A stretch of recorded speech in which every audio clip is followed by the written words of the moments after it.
안녕하세요. 부에 관한 모든 지식 부파TV 파로스입니다. 자, 어제 미국에서 한국 경제가 좋지 않다고 경고를 했는데요. 이대로 두면 2045년 GDP 대비 부채가 우리나라가 너무 많을 것이라고 우려의 목소리를 냈습니다. 그도 그럴 것이 현재 한국은 4년째 세계 최대 가계 부채국이 되었습니다. 그런데 한편에서는 한국은 앞으로 산업 경기가 좋아져서 관리만 잘하면 좋아질 것이라고 하면서 이렇게만 계속 잘 관리를 해가면 크게 염려하지 않아도 된다는 의견도 내시는 분도 계십니다. 자, 그리고 한편에서는 지금 한국은 한국이지만 오히려 미국의 엄청난 부채에 대한 심각성에 대해서 생각을 할 필요가 있다.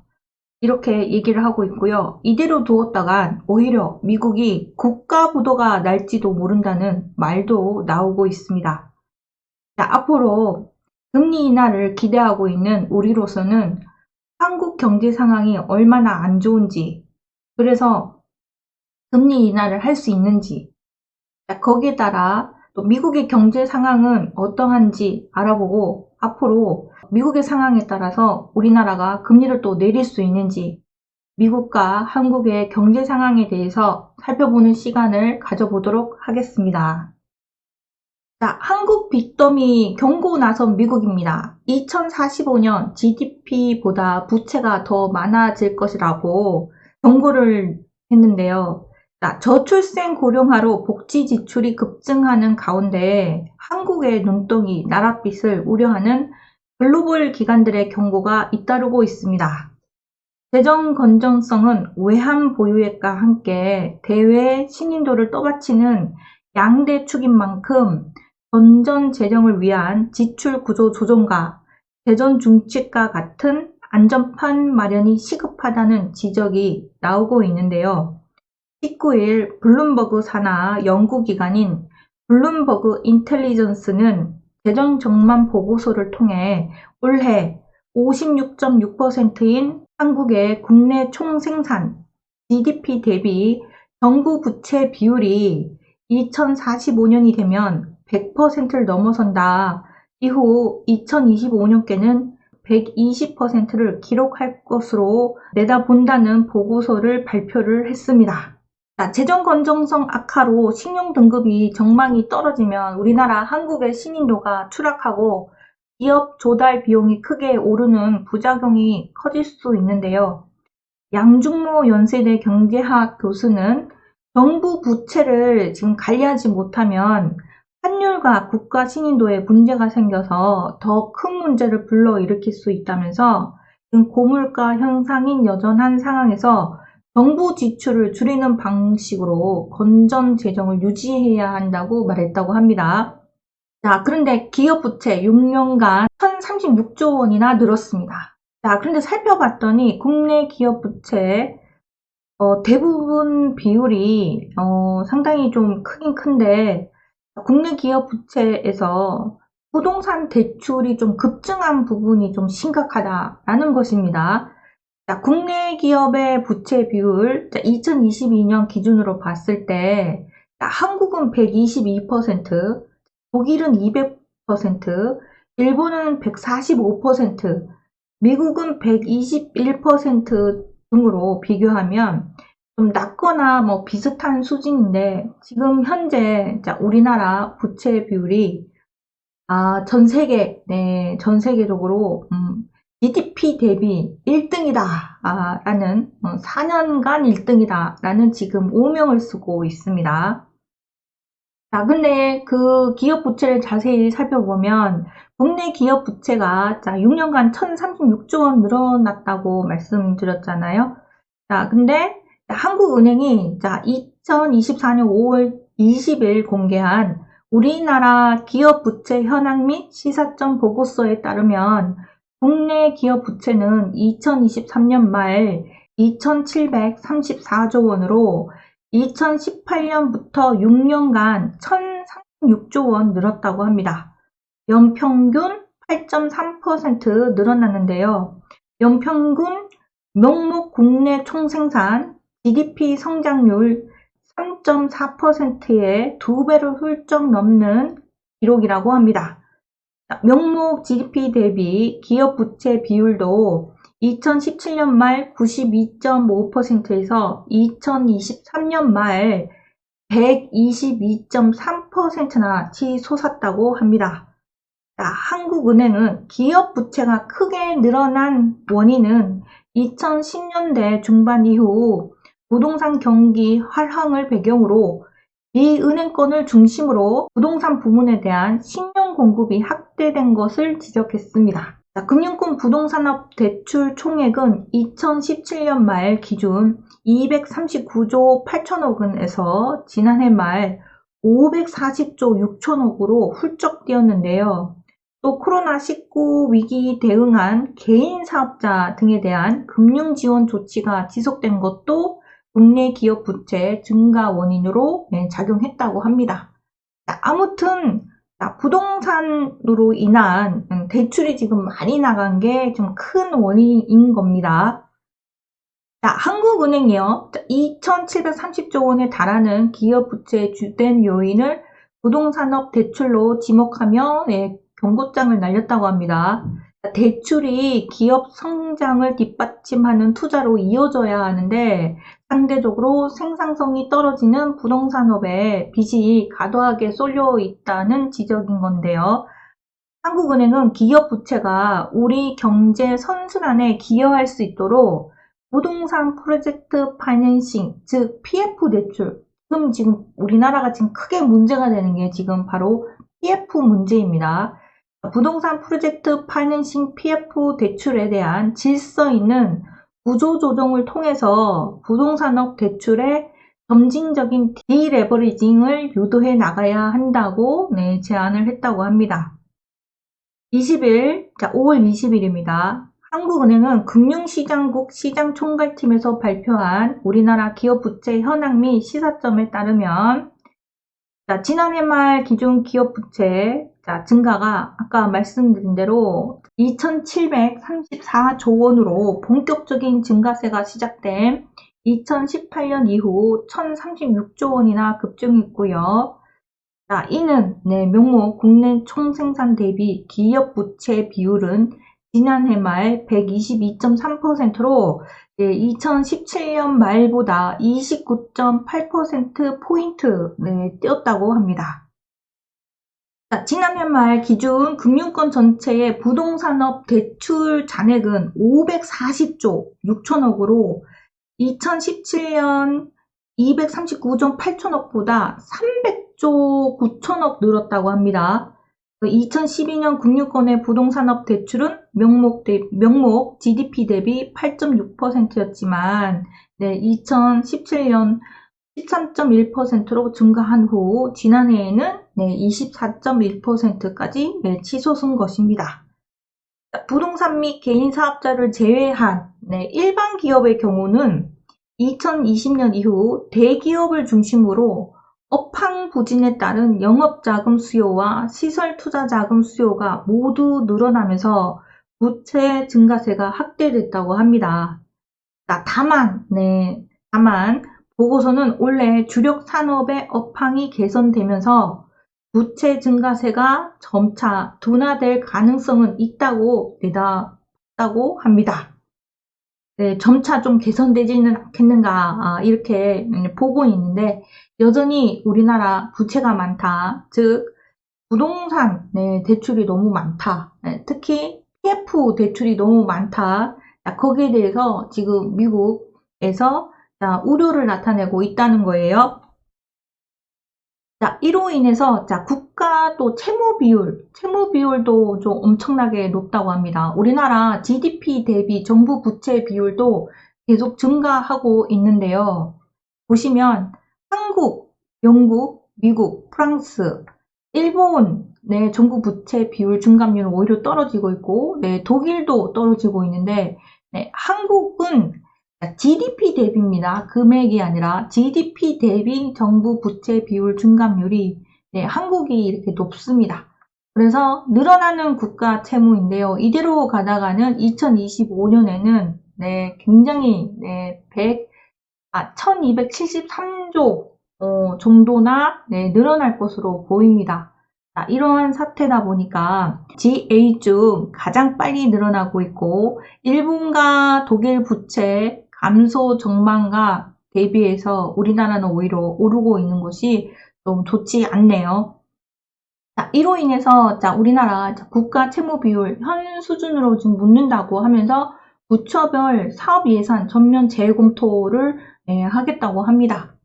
그래서 정부 입장에서는 지금 국민들한테 돈도 풀고 싶고 뭐도 하고 싶지만 여러 가지로 지금 상황이 녹록지 않아서 오히려 더 타이트하게 재정을 지금 꾸려가야 되는 그런 상황입니다.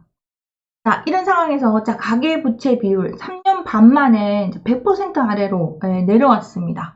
하지만 2024년 5월 10일 기사에 따르면 그래도 우리나라 가계부채 비율이 세계 1위입니다. 세계 1위. 지금 기업 부채 비율도 높고 지금 가계부채 비율도 지금 높은 상황입니다. 일반 기업의 경우에 한계 기업 부채 비중 확대 등 기업 부채의 질이 다소 저하되고 있는데 계속 유의가 필요한 상황에서 지금 가계 부채 비율도 계속 높아지고 있는 상황이었는데 좀 안도감이 생기는 건 가계 부채 비율은 좀 떨어졌다. 100% 아래로 떨어졌다. 라고 합니다. 1분기 98.9%고 1년 사이에 2.6%포인트 줄어들었다고 합니다. 그리고 이게 고금리로 인해서 대출을 조금 덜 받은 부분도 있고 그리고 정부가 관리 강화를 한 결과라고 합니다. 근데 하지만 만약에 부동산 경기가 또 좋아져서 부동산 가격이 오르면 그로 인해서 또 부채 비율이 또 오를 우려가 있다. 이로 인해서 DSR 규제 등을 더 해야 된다. 그래서 이거에 대한 DSR 규제 등 80%까지 지금 가계부채 비율을 지금 낮춰야 한다는 목소리도 나오고 있고요. 기업 부채는 GDP의 1.2배, 좀 4위라고 합니다. 4위. 부채 비율이 기업 부채 비율이 많은 거. 근데 가계부채 비율은 세계 1위라고 하네요. 4년째 세계 최대 가계부채국입니다. 한국이. 그 다음 가계부채 비율이 많은 곳을 보면 홍콩, 그 다음이 태국, 그 다음이 영국, 그 다음이 이제 미국입니다. 미국. 이거는 금액이 아니에요. 총 금액이 아니고 국내 총 생산 GDP 대비 비율로 따져봤을 때 부채국이 가계부채국이 가장 좀 부채가 많은 곳으로 따져본 겁니다. 그래서 세계 34개국을 기준으로 해서 이거 이제 통계를 낸 건데요. 한국이 1위입니다. 그리고 홍콩이 2위, 그리고 태국이 3위고 영국이 4위, 미국이 5위, 중국이 7위, 일본이 8위입니다. 이러한 상황이다 보니 우려의 목소리가 나올 만도 하네요. 그리고 정부의 입장에서도 좀 속이 탈 것 같습니다. 가계화와 이제 기업 부채 비율 추이입니다. 우리나라 가계 부채 비율이 1위라고 하는데 이제 기업 부채 비율은 4위라고 했잖아요. 근데 기업 부채 비율이 1등인 곳은 이제 홍콩입니다. 그리고 중국도 만만치가 않고요. 싱가포르도 부채 비율이 좀 높네요. 하지만 미국을 봤을 때 가계부채 비율과 기업부채 비율도 그렇게 우리나라에 비해서 비율로 봤을 때는 미국이 한국보다는 훨씬 건전한 상황이죠. 이러한 상황이다 보니까 우리나라 지금 남의 나라들을 지금 살펴볼 게 아니고 지금 우리나라가 지금 발등에 불 떨어진 상황이다. 그래서 우리나라 지금 잘 관리를 해야 된다. 좀 이렇게 되는 상황인데요. 부실 우려가 높은 PF 대출이 지금 가장 문제인데요. 부실 우려가 높은 PF 대출 등의 구조 조정을 통해서 부동산 부문의 점진적인 디베르징, 즉 부채 감축을 해야 된다는 거예요. 부채 감축을 추진해 나갈 필요가 있고, 특히 향후 국내외 통화정책 기조 전환 과정에서 금융기관의 신용 공급이 부동산 부분으로 집중되지 않도록 거시 건정성 정책을 통해 적절히 대응해야 한다고 보고서가 발표를 했다고 합니다. 자, 우리나라 가계부채 관리에도 근데 연체율이 지금 계속 상승하고 있다고 합니다. 자, 올해 1분기 우리나라 가계 빚이 마침내 3년 반 만에 그 국내 총생산 GDP 대비 100% 밑으로 밑돈 것으로 확인이 됐다고는 했잖아요. 가계부채는 코로나19 사태를 거치면서 저금리, 부동산, 주식 투자와 함께 급증해서 경제 규모를 훌쩍 넘어섰지만 2021년 하반기 기준금리 인상으로 시작된 통화 긴축이 수년째 이어지자 빚거품이 다소 꺼져서 그래서 가계부채 비율이 줄어들었다라고 하는데 근데 이제 기업부채 비율도 많고 지금 가계부채 비율도 많습니다. 이러한 상황에서 가계부채 관리를 했는데 문제는 연체율도 지금 높아지고 있다는 겁니다. 그래서 2024년 5월 12일 우리 한국 가계대출 연체율 추이가 계속 이렇게 높아지고 있어요. 작년에 비해서 또 높고요. 2021년, 2022년 대비 더 많이 지금 높아지고 있는 상황입니다. 그래서 빚폭탄 경고음이 지금 커지고 있고요. 근데 가계부채 어쨌든 지금 관리는 또 계속 해나갈 것 같고요. 근데 문제는 이제 정부 부채인데요. 이 정부 부채도 지금 심각한 수준이잖아요. 이로 인해서 정부 출범 윤석열 정부 출범 직후 재정 건전성을 간주하며 매년 예산 편성 때마다 20조 원대 고강도 지출 구조 조정을 단행했다고 합니다. 하지만 여기서 여기 이제 제 의견은 아닙니다. 전 문재인 정부 때 확장 재정 여파로 나라 빚이 불어나는 속도는 좀처럼 줄어들고 있지 않다고 합니다.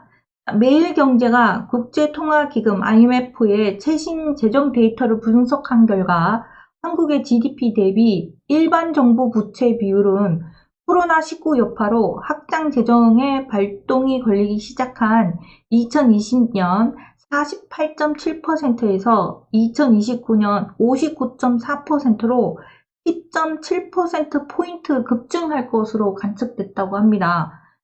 그러니까 2020년대에 확장 재정을 한 게 그게 이제 관리를 하고 있지만 이게 앞으로 2029년에 59.4%나 더 늘어날 것으로 보인다는 거예요. 그래서 국가 재정이 이제 국가 재정을 좀 늘리고 뭔가 돈 씀씀이가 앞으로 좀 이렇게 확대되거나 그런 부분은 좀 덜 할 것 같다. 앞으로는 당분간은 정부가 계속 재정을 좀 구조조정을 좀 단행하는 것을 앞으로 계속 할 것 같다라는 그런 예상을 해볼 수가 있네요. 정부 부채는 중앙지방정부 채무에 비영리 공공기관 부채를 더한 것인데요. 주요 8개국 가운데 경제 규모 대비 나라빚 비중이 가장 빠른 속도로 늘 것으로 예측된다고 합니다. 주요 8개국. 영국은 4.3%포인트고요. 미국은 1.9%포인트입니다. 근데 물론 부채 상황이 거꾸로 개선되는 일본, 부채가 심각하다라고 하는 일본은 오히려 마이너스 6.6%포인트 내려가고 있고요. 독일은 마이너스 11.1%포인트 내려가는 거와 비교해서 우리나라와 격차 큽니다. 그래서 지금 일본을 걱정할 게 아니라 지금 우리 한국을 지금 걱정을 해야 되는 그런 상황이네요. 비교 가능한 통계가 있는 경제협력개발기구 OECD 37개국 가운데서 4위로 팬데믹 이후 중기 재정 건전성이 훼손되는 속도가 무척 빨라졌는데요.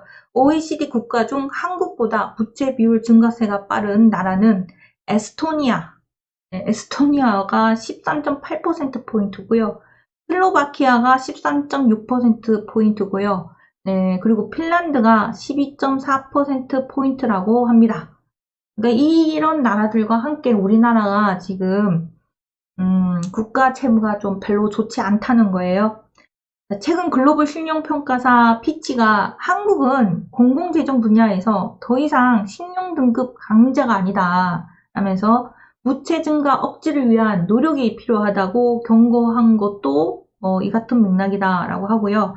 재정 건전성 악화로 신용등급 전망이 떨어지면 한국의 대외 신인도가 추락하고 기업 조달 비용이 크게 오르는 부작용이 더 커질 수 있다는 우려가 나오고 있습니다. 자, 그래서 국가 채무를 관리하지 못하면 환율과 국가 신인도에 문제가 생겨서 더 큰 문제를 불러일으킬 수 있다고 하고요. 고물가 현상이 여전한 상황에서 정부 지출을 줄이는 방식으로 건전 재정을 유지해야 한다고 말했다고 합니다. 자, 이런 상황에서요. 자, 미국이 한국을 또 경고를 했잖아요.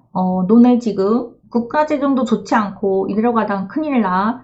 자, 그리고 가계부채 비율도 너무 높고, 또한 기업 부채 비율도 너무 좋지 않다. 자, 그래서 너네는 관리할 필요가 있다라고 이제 블룸버그에서 우려의 보고서를 발표를 했습니다. 자, 근데 한편에서 미국에서는 미국을 향해 국가 부도 사태가 올 수 있다라는 얘기가 나오고 있습니다. 자, 미국 대선을 앞두고 경기 불확실성이 지금 커지고 있는데요. 자, 과연 그 국가 부도 사태가 올 수 있는지, 미국의 상황은 어떤지 한번 살펴보도록 하겠습니다. 자, 왜 이걸 또 같이 살펴보냐면 가뜩이나 지금 한국이 부채 때문에 지금 강당강당한 상황인데 미국이 금리를 연준에서 금리를 인하한다는 얘기가 지금 솔솔 나오고 있는데 좀 2%대까지도 내릴 수 있다는 이런 얘기가 나오고 있는데요. 그게 아니고 반대로 금리를 이렇게 단기적으로 아주 짧은 시간 안에 자신의 그 부채를 감당하지 못해서 단기적으로 금리를 인상할 경우에는 우리나라가 전체적으로 크게 흔들흔들할 수 있습니다. 그래서 우리는 지금 미국 상황에 대해서 미국의 재정 상황, 경제 상황, 금리 정책 부분에 대한 부분 잘 살펴봐야 될 것 같습니다. 자, 미국 경제가 미 중앙은행의 금리 인상 지연과 인상을 한다고 하더니만 인상은 안 하고 있어요. 자, 금리 인상은 뭐 없을 거다 이런 얘기도 나왔고요. 자, 금리 인상 지연과 가계 부채 등으로 인해 돈이 너무 많이 풀려서 물가가 너무 높으니까 높다 보니까 좀 경기가 또 침체되고 자, 그리고 또한 미국이 지금 가계 부채가 늘고 있다. 그 관리 안 하면 미국이 이대로 부채를 내뒀다가는 부도 사태가 올 수 있다고 지금 경고하는 지금 목소리가 나오고 있는데요. 자, 글로벌 투자은행 IB 파이퍼 샌들러의 수석 글로벌 이코노미스트 낸시 라자르는 5월 18일 인터뷰 전문 매체 웰스트랙과 인터뷰에서 미국 경제가 지금 매우 위험하다고 생각한다고 했다고 합니다. 자, 그는 은행이 대출 기준을 강화하고 금리가 높아지는 상황에서 연착륙한 적은 한 번도 없었고 항상 경착륙했다고 말했다고 하는데요. 자, 라자르는 페드, 미 연준입니다. 페드가 금리 인상 사이클에 돌입한 후 최근 10분기 후에 경기 침체가 발생하지만 최대 16분기 후에 나타나기도 한다고 말했다고 하는데요.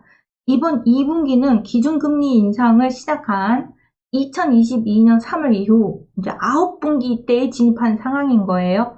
그러니까 10분기에 보통 경기 침체가 미국에서 발생했다고 하는데요. 어떤 경우에는 16분기 후에도 최대 16분기 후에도 나타난다고 하는 거예요. 근데 지금은 이제 9분기 때 진입한 상황인데요. 자, 긴축 정책 시작한 당시 0.00에서 0.25%였던 금리가 현재 2001년 이후 최고 수준인 5.25에서 5.50%까지 지금 오른 상황입니다. 자, 그래서 미국이 지금 주가도 좋고 뭔가 다 좋아 보이는 것처럼 보이는데 오히려 차후 미국의 경기 침체를 걱정을 해야 된다라는 목소리를 내는 겁니다. 라자르는 평균 실업률 증가세를 경제 침체 징후 중 하나로 꼽았고요. 근데 이제 평균 실업률에 대해서 좀 미국에서 너무 고용률이 높은 거에 대해서 걱정을 했는데 라자르는 반대로 평균 실업률 증가세를 경제 침체 징후로 하나로 꼽았고 미국 국내 총생산 GDP의 40%를 차지하는 19개 주에서 지난 3개월간 측정한 평균 실업률이 최소 0.5%포인트 이상 증가했다고 합니다. 미국 노동통계국에 따르면 올해 4월까지 12개월 동안 30개 주에서 실업률이 상승했는데요. 4월 전국 실업률은 3.9%로 전년 동기에 3.4%나 올랐다고 합니다. 그래서 따라서 라자르는 미국 경제를 양극화된 경제라고 표현을 했고요. 그는 최근 미국 자영업 연맹 조사에 따르면 중소기업들은 1990년 초반과 2000년대의 침체기보다도 지금 훨씬 더 상황이 좋지 않다고 말하고 있습니다. 이러한 상황에서요. 의회 예상국은 지금 미국이 부채 대비 GDP 비율이 2054년까지 미국이 166%까지 달할 것으로 추정하고 있는데요. 그래서 이거가 141조 1000억 달러에 이를 것으로 내다보고 있습니다. 헤지펀드 시타델의 켄 그리핀 CEO는 국가 부채가 지금 미국의 국가 부채가 가장 주요한 잠재 위험이라고 평가해 있는데요. 구겐하임 인베스트먼트의 앤 윌시 최고 투자 책임자는 아까 실업률에 대해서 막 열심히 설명드렸잖아요. 실업률이 그 4% 미만이란 점을 감안하면 재정 적자 규모가 역사상 유례 없다고 말했다고 합니다. 이러한 상태에서요. 일론 머스크, 여러분들이 잘 아시는 일론 머스크입니다. 일론 머스크가 2024년 5월 5일 기사에 미국 부채 너무 많다. 이대로 놔두면 달러가 휴지 조각이 될 것이다. 라고 경고를 했다고 합니다. 일론 머스크의 말대로 미국 부채를 그대로 놔두면 달러가 휴지 조각이 될 수 있으니까 석유와 연동이 된 달러. 그래서 이 달러가 휴지 조각이 되지 않도록 중동에서 뭔 일이 나는 건 아닌가라는 그런 음모론, 그런 얘기도 좀 나오기도 하고 좀 그런데요.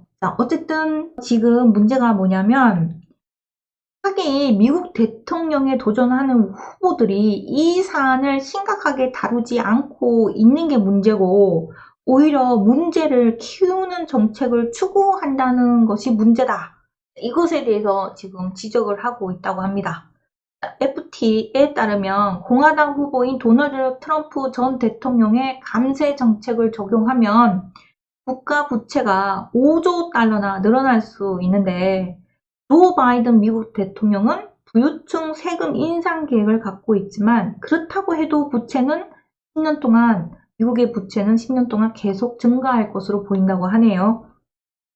FT는 미국의 경제 규모나 달러의 기축통화 지위로 인해 미국 채권에 대한 수요가 항상 존재하고 지금 인공지능으로 인해서 생산성 향상이 부채를 줄이는데 도움이 될 수는 있다. 하지만 이것만 믿고 이런 점 때문에 지금 정치인들이 지금 안이해지고 있고 부채 관리를 위해 필요한 세금이나 지출 관련 결정을 피하고 있는데 이렇게 두면 경제가 위험해진다고 경고했다고 합니다. 그래서 미국도 지금 앞으로 이제 돈을 푸네 만에 지금 금리 인하하고 미국이 지금 상황이 부채 비율이 엄청난데요. 근데 이제 지금 주가는 계속 엄청나게 오르고 있습니다. 미국 주가는. 네, 근데 한국 주가는 거의 뭐 별로 힘을 못 쓰고 있어요. 힘을 못 쓰고 있는 데다가 가장 우려스러운 부채 국가로 지금 낙인이 지금 찍히고 있는 상황입니다. 그래서 우리나라 지금 주식이 지금 힘을 못 쓰고 있나 그런 생각도 해봤고요. 자, 아까 일론 머스크가 미국 부채 지금 관리 안 하고 이대로 회의하게 냅두면 달러가 휴지가 될 것이라고 경고했다고 했잖아요. 자, 미국 정부는 현재 전 세계에서 가장 큰 규모의 적자를 내는 기관이라고 합니다. 물론 이제 기축통화라서 언제나 큰 규모의 적자를 내는 기관이긴 했고, 그리고 항상 고비를 잘 넘겨왔습니다. 자, 근데 그게 좋은 방법으로 넘어왔는지, 이제 그럴 때마다, 미국이 고비를 넘길 때마다 꼭 몇 나라는 크게 타격을 받고 그랬거든요. 자, 그래서 그러한 나라가 우리나라가 되지 않게 잘 보고 있어야 될 것 같습니다. 자, 미국 금융기관에서도 미국의 국가 부채에 대한 경고 목소리를 내고 있는데요. 미국 최대 은행인 JP 모건 체이스의 제이미 다이먼 최고 경영자는 과도한 부채로 인해 미국 경제가 절벽을 향하고 있다면서 위기가 닥치기 전에 상황을 해결해야 한다고 촉구하고 있다고 합니다. 이대로 이제 못 버틴다 그러면 금리를 급격하게 올리는 그런 상황이 생길 수도 있어요. 그래서 잘 보고 있어야 된다고 다시 한번 말씀드리고 싶습니다. 미국 부채 위기 5년 내에 해소가 시급하다. 자, 그래서 해소하지 않으면 이제 큰일 날 수 있다는 거예요. 미국 경제가 기대 이상의 지금 호황을 이어가고 있습니다. 막 주가도 오르고 막 이래가지고. 자, 그래서 글로벌 경제 리더들은 중장기적으로 미국의 국가 부채 리스크가 지금 심화할 가능성이 높다고 우려하고 있는데요. 자, 미국 경제가 기대 이상의 호황이 이어지고 있지만 글로벌 경제 리더들은 걱정하고 있습니다. 중장기적으로 미국의 국가 부채 리스크가 심화할 가능성이 높다고 우려했습니다. 자, 그래서 여러분도 어떻게 되냐면 지금 단기적으로 돈을 보셔야 돼요. 그리고 나서 현금화를 또 마련해야 됩니다. 미국은 5년 안에, 그러니까 5년 안에 이제 차차 그 부채 문제를 해결을 해야 되는 거예요. 근데 지금 앞으로는 그 대선이 남아있고, 오히려 돈을 풀 준비를 하고 있고, 그리고 올해 말에, 미국에서는 금리 인하를 2%대까지 또 낮출 수도 있다. 이런 얘기를 하고 있습니다. 중장기적으로는 미국이 지금 안 좋다는 거죠. 이제 빨리 해소하지 않으면 나중에는 큰일 난다. 문제가 크다. 이런 얘기인 겁니다. 미국 경제의 발목을 잡는 위험 요소가 되는 것은 물론 현재 진행형인 인플레이션과의 싸움에도 부담을 줄 수 있다는 분석인데요. 자, 근데 한편에서는 인플레이션에서 이미 승리했다. 이런 얘기를 해요. 2024년 5월 22일 기사에 따르면 미국 경제 전망을 두고 전문가들이 상반된 의견을 두고 있다고 합니다. 자, 인플레이션 전쟁에서 미국은 이미 승리를 했다라고 하고 있고요. 또 한편에서는 미국 경제가 매우 위험하다고 경고를 하고 있습니다. 자, 근데 지금까지 지금 계속 안 좋은 얘기를 했잖아요. 자, 그런데 노벨 경제학상 수상자 폴 크루그먼 교수가 뭐라고 얘기를 하냐면 금리가 앞으로 2019년 수준인 2% 안팎으로 내려갈 것으로 전망을 한다고 합니다. 그는 5월 21일 블룸버그 TY와의 인터뷰에서 금리가 팬데믹 이전 수준으로 돌아갈 수 있느냐는 질문에 대해 금리에 대해 미칠 듯 혼란스러운 상황이다. 혼란스러운 상태다라고 표현했지만 또한 금리 한방에 대한 전망을 자신하는 사람은 망상에 빠진 것이라고 우선은 또 이렇게 얘기는 해놓고요.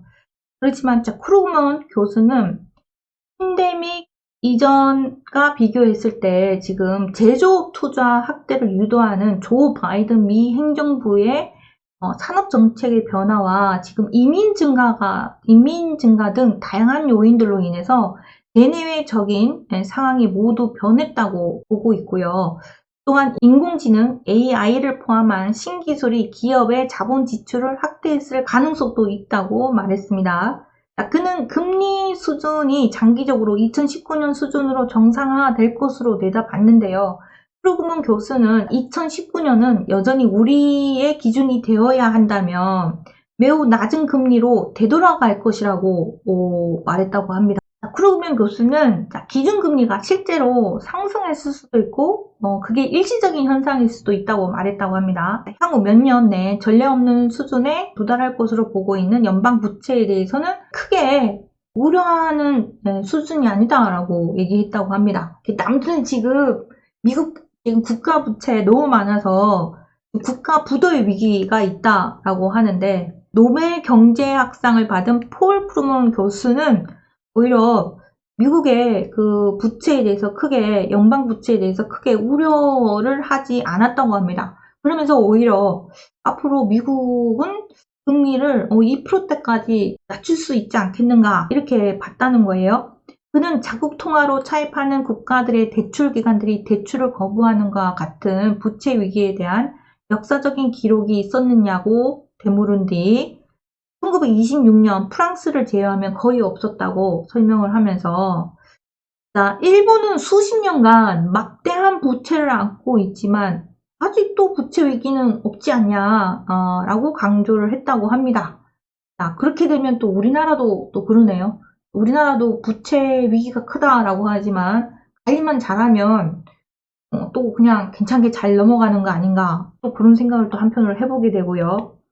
아무튼 일본이 망했냐? 일본이 그렇게 부채가 많은 상황에서 수십 년을 끌고 왔는데 일본이 망했느냐? 망하지 않지 않았냐라고 되물었다고 합니다. 그리고 크루그만 교수는 연방 복지 프로그램에 대해서는 수입보다 지출이 계속해서 많은 상황은 영원히 지속될 수 없다며, 언젠가는 세수를 늘리거나 노인에 대한 혜택을 줄여야 하지만 정치적으로 그중 어느 것도 할 수 없을 것이라고 말했다고 하네요. 워렌 버핏은 세금, 기업에 대한 세금을 좀 늘릴 것을 좀 우려를 하고 있는데, 크루그만 교수는 언젠가는 세수를 늘리거나 노인에 대한 혜택을 줄여야 하지만 정치적으로 그 둘 다 하기는 좀 어려울 것으로 보고 있다고 하네요. 하지만 다시 한번 또 안 좋은 얘기 또 이제 이렇게만 또 듣고 나면 그럼 이제 미국도 괜찮고 정말 일본 부채 많아서 망한다고 얘기했는데 오히려 또 일본은 또 괜찮네. 근데 문제는 우리나라구나. 이런 생각이 들죠. 근데 이제 금액 단위로 보면 미국이 정말 엄청난 부채를 끌어안고 있습니다. 그러다 보니 반면 내시, 라자르, 파이퍼 샌들러 수석 글로벌 이코노미스트입니다. 라자르는 18일 인터뷰 전문 매체 월스트리트과 인터뷰에서 미국 경제가 지금 매우 위험한 상태이며 은행이 대출 기준을 강화하고 금리가 높아지는 상황에서 연착륙 한 적은 한 번도 없었다고 했다고 합니다. 이 얘기를 들으면은 갑자기 이제 한 번씩 이제 큰 충격파가 오잖아요. 미국에서 시작된 큰 충격파가 오잖아요. 그런 식으로 해결한다 그러면은 우리나라 발빠르게 잘 대응하고 있지 않으면 우리나라 좀 큰일 날 수 있을 것 같다, 이런 생각이 듭니다. 그래서 연착륙한 적은 한 번도 없었고 항상 경착륙했다고 상반된 의견을 냈고요. 그리고 라자르는 미국 경제를 양극화된 경제라고 표현하면서 최근 미국 자영업연맹 NFIB 조사에 따르면 중소기업들은 1990년 초반과 2000년대의 침체기보다도 지금 상황이 좋지 않다고 설명을 했고요. NFIB가 지난 4월 발표한 중소기업 낙관지수는 89.7로 전월 대비 1.2%포인트 올랐지만 28개월 연속 50년 평균치인 98을 한참 밑돌았다고 합니다. 그는 이어 소비자들도 마찬가지라고 진단을 했고요. 지금 중상층 이상의 소비자들은 미국 주식, 및 주택가격 상승 등의 혜택은 입었지만 현재 저소득층 소비자들은 임금 상승률이 둔화되고 신용카드 연체율이 크게 오르는 등 경제 상황이 좋지 않다고 분석을 했고요. 뉴욕 연방은행이 지난 14일 발표한 가계부채 보고서에 따르면 미국인들의 지난 1분기 신용카드 미결제 잔고는 1조 1200달러, 약 1526조 2500원으로 전년 동기 대비 13.1%나 늘었다고 합니다. 미국도 지금 이제 가계부채 크다는 거죠. 우리나라도 지금 대출 연체율 높아지고 있는데 미국도 서민들 지금 대출 연체율이 높아지고 있는 거예요. 특히 이제 카드 연체율이 높아지고 있는 거예요. 그게는 이제 양극화가 너무 이제 심한 거죠. 우리나라도 양극화가 심한 거고, 네, 미국도 이제 양극화가 점점 심해지는 겁니다. 자, 하지만 우리는 크루먼 교수의 이야기도 들어줄 필요가 있고요. 그리고 낸시 라자르, 네, 파이퍼 샌들러 수석 글로벌 이코노미스트의 의견도 잘 들어둬야 될 것 같습니다.